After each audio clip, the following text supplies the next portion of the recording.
Proper रूप से उसे शॉर्ट टर्म में एक बूस्टर के रूप में जॉब क्रिएशन नहीं मिल सकती, पहली बात। और दूसरी बात, जो एमएसएमई है, जो छोटे उद्योगपति हैं, छोटे का मतलब यूँ समझे 50 लाख के नीचे के हैं या 10 लाख 20 लाख वाले में जो आते हैं, इन लोगों के ऊपर टैक्स का प्रेशर अभी भी उसी हिसाब से बना रहेगा, उन पे प्रॉब्लम्स अभी भी चलेंगी। और कहीं भी किसी भी इस बजट में इस चीज़ पे भी ध्यान नहीं दिया गया कि कोई एमएसएमई अपना उद्योग बढ़ाना चाहे उसके लिए आसानी से लोन एलोकेट किया जाए, इस पे भी कोई ध्यान नहीं दिया गया है। और ग्रामीण में जो किसान है उसके लिए भी बहुत ही ज़्यादा बढ़ चढ़ के कुछ बजट एलोकेट नहीं किया गया है।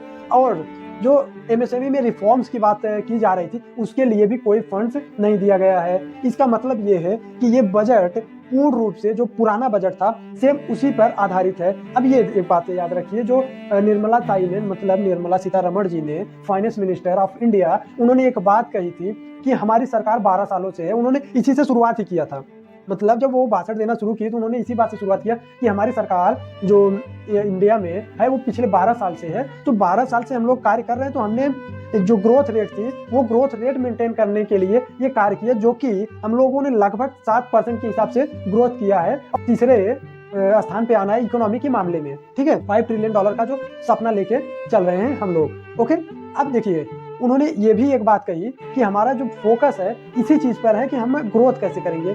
ताई जी, अगर आप इसी चीज पे ध्यान देती रहेंगी कि हमें कैसे ग्रोथ करना है, तो आपका पूरा फोकस उसी पे जाएगा जिससे उद्योगपति को फायदा हो। अभी जब मैं ये वीडियो रिकॉर्ड कर रहा हूँ तब तक मार्केट क्रैश हो चुका है, शेयर मार्केट में बहुत ही हाई गिरावट आया। पता है क्यों? क्योंकि जो आपने फंड एलोकेट किए हैं ना, वो कुछ किसी, मतलब यूँ समझिए कि कुछ स्पेसिफिक फील्ड में किए हैं। बाकी सारे फील्ड जो है, जो मार्केट बबल बन रहा था बस इस बात को लेकर कि अभी बजट आने वाला, पिछले 2-3 महीनों से इसी पे चल रहा था, कभी नया बजट आने वाला है, उस हिसाब से मार्केट चलेगा। जैसे ही आपका बजट आया इसमें कोई चेंजेस नहीं आया, इसी वजह से मार्केट पे काफ़ी ज़्यादा नुकसान उठाना पड़ा है।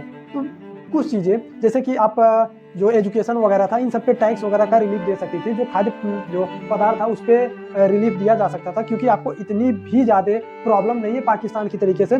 जैसे पाकिस्तान के जो प्राइम मिनिस्टर शहबाज शरीफ, वो खुद एडमिट करते हैं कि हम कहीं भी जाते हैं तो हमें शर्मिंदगी महसूस होती है। ऐसे लगता है कि जैसे हम एज ए बेकर आ रहे हैं, मतलब एज ए भिखारी आ रहे हैं, उस किसी से पैसे